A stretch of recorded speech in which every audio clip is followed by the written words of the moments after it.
stop there, yeah. You talked about the preparation. I know hospitals in the area, they do this a lot, where they practice for situations just like this. Does that help? Well, absolutely. I mean, I think that I'm not military background. There's a military phrase that says, failing to plan is planning to fail. So there's monthly meetings to handle emergency disaster situations, to prepare for this at multiple levels. Coordinate with the local and regional trauma services and state trauma services. We have plans to activate people as much as possible. We had 4 operating rooms ready to go at 5 o'clock on Friday night, which is pretty remarkable. Staff stayed around. Blood bank is notified. X-ray teams are notified. Administration played a key role in making sure everyone was all done right. We've done very well. I mean, it all takes planning, it takes practice. You have to have the right people, the contacts, how to contact them, and so on. No drill can ever prepare you, though, for that real-life situation. I mean, you deal with difficult situations on a regular basis, but this recent incident, how did it affect you as a physician responding to so many patients all at once? Well, you have to sort of be sort of separate from it in the sense that you can't get too emotionally, personally involved. You have to deal with it as a sort of professional kind of thing. We've had another serious incident a few years ago. You probably remember the 5 children down in Hondo, I think it was. That was a lot more emotional for the children involved. So we are going to meet after this, probably next week sometime, and sort of debrief everything, go over it again. What can we learn from what we did? Is there improvements to be made? Those kind of things. Dr. Thomas, you talked about it being, being prepared for the worst of the worst. right. I mean, this is what we train for. This is what we train for. I mean, this is why we chose to go into these professions. But when it's actually happening in the scale that it's happening, it becomes surreal. And you have to just focus, compartmentalize, attend to what's going on at that moment. That's why I do what I do. Dr. Thomas, can you describe the scene in the opportunity? You said you were prepared, but what was it ready? Controlled chaos, staff everywhere, number of folks in different roles, attending to their roles, and a few people in the middle kind of directing traffic. You go here, I need this, I need that. We've mobilized resources from different areas of the hospital. We gathered equipment from other areas of the hospital to make sure we had several rooms set up in a row in order to receive the patients that we received. And it worked well. One of the things that happened in advance of our receipt of patients was EMS contacted us and asked our capabilities. There were 2 trauma centers in the area, and they wanted, when we had some sense of how many victims were arriving, how many could we handle, how many did we want to direct to the other facility. So we were well prepared for what arrived. Just try to be real clear on the 3 that you still have in your care. 2 had significant injuries, 1 had less significant injuries, and 1 person is you use the word devastating, Dr. Harry. They're all serious injuries in the sense that they're gunshot wounds, which are never minor. Okay. So as I said, 2 have been taken to the operating room to get injuries repaired.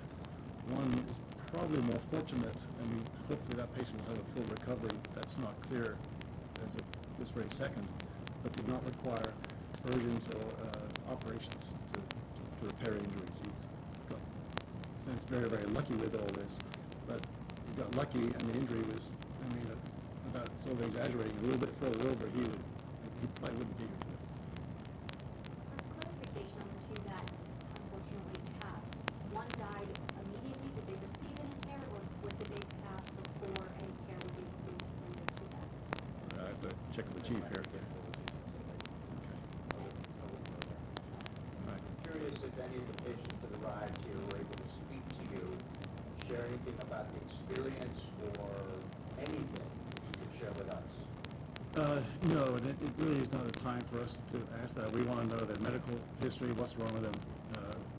Some of these patients, two of the patients really had significant potential injuries that aren't treated right away, could lose the patient very seriously, particularly the airway. The airway is critical. So we do things to protect the airway, put a breathing tube down so that if there's swelling of the neck, they don't choke off and stuff like that. So there really wasn't any chance to sort of ask those particular type of questions. For us, it's not really the place to do that. They were significantly at risk for losing airway, which is, that would be a fatal thing.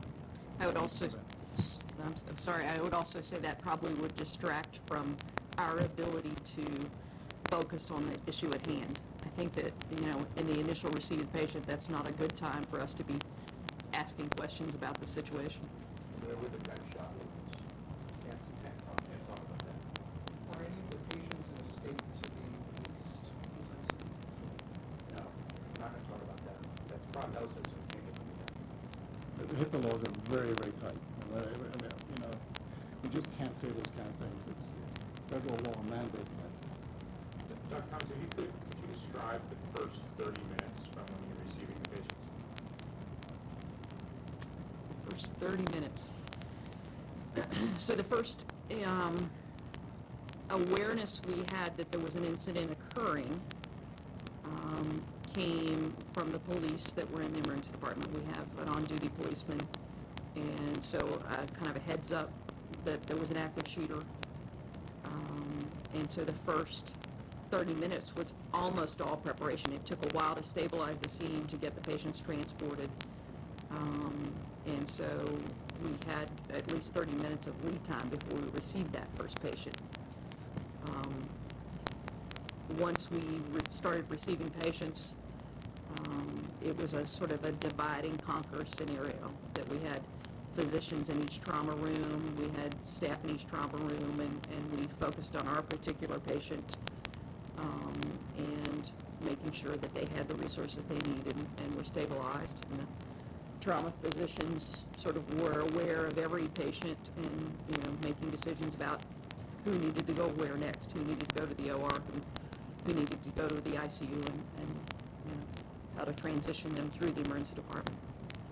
Let me just ask you to expound on something. Those who aren't local probably don't know that Virginia Beach maintains one of the largest volunteer emergency medical systems in the country. And expound a little bit on the relationship with local EMS and how that plays out in a scenario like this when they're prepping patients to bring you a level of communication like that. So EMS... Give them those props. EMS had established a local on-site command system, and they were in contact with the emergency department and our charge nurse and the physicians in the emergency department as we had updates on number of victims that were to be transported. They were in constant communication with the emergency department. And as I mentioned before, how many patients are you prepared to take? Identifying the capabilities of the hospitals in the area and who can receive what.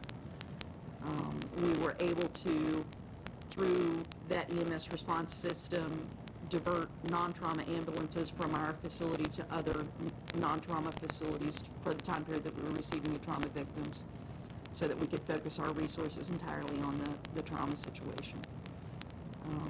The police put our emergency department on lockdown to protect us from a security perspective, and so no one could go in or out without appropriate identification and a need to be there. So that made us safe to be able to do our job. It really was the best that I could have possibly imagined in a horrible situation. Just for clarification, all the people that came to the hospital were all transported by ambulance, no one came in on their own at all? All the gunshot wound victims came by ambulance, that's correct. They are all still in the ICU? Two were deceased, 3 are still admitted here, 1 is admitted to another hospital. That's okay. Is there anything we're missing that you guys want to convey that we just failed to ask? No, I think, again, emphasize what I said earlier. I mean, the hospital really responded well at all levels. You have volunteer surgeons, doctors come in to say what can they do to help. Nursing staff stayed late. OR teams were called back in. It went very, very well. A lot of volunteer effort by the nursing staff and medical staff to come and take care of the patients, and it just went extremely smoothly. Doc, I was talking about this earlier, but I want to get your response. This happens way too often. Yes, it does. In churches, synagogues, high schools, grade schools, you name it. Right. Now a government office here. You're not working into these things. I assume you have confidence in it. What is your feeling, your thoughts? You train for this, you never expect to have to deal with it. What is your feeling as someone who deals with this on this end? Well, I mean, you say you never expect it to happen here, and of course it does. These are never good things, and you sort of wonder what's happening to society that's now, it's like weekly almost. Why is this happening? And I don't have an answer for that.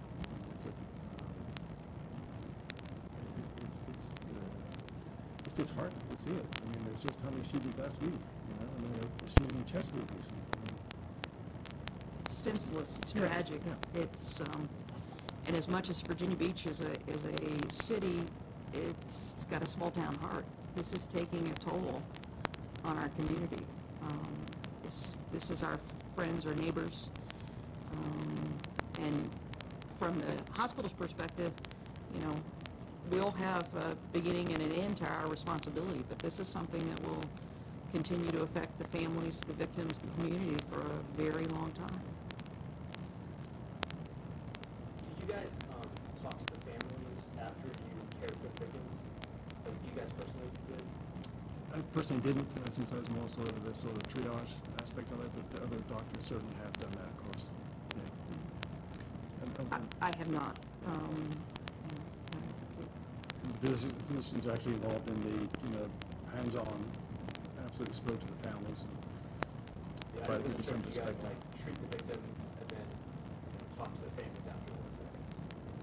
Well, we try, at multiple times, it'd be nice ideally, to speak to them as soon as we can afterwards and get some sense of how the patient is and any medical problems, and then talk to them as well and tell them how the loved ones are doing.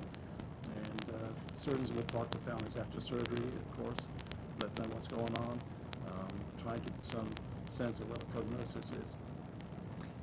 And one of the things in the beginning phases of this situation is it's a very controlled environment. Families weren't free to come and go to the hospital in the early phases. They had a place for families to go to get information. The police were the ones controlling that sharing of information. So early on, there wasn't that opportunity.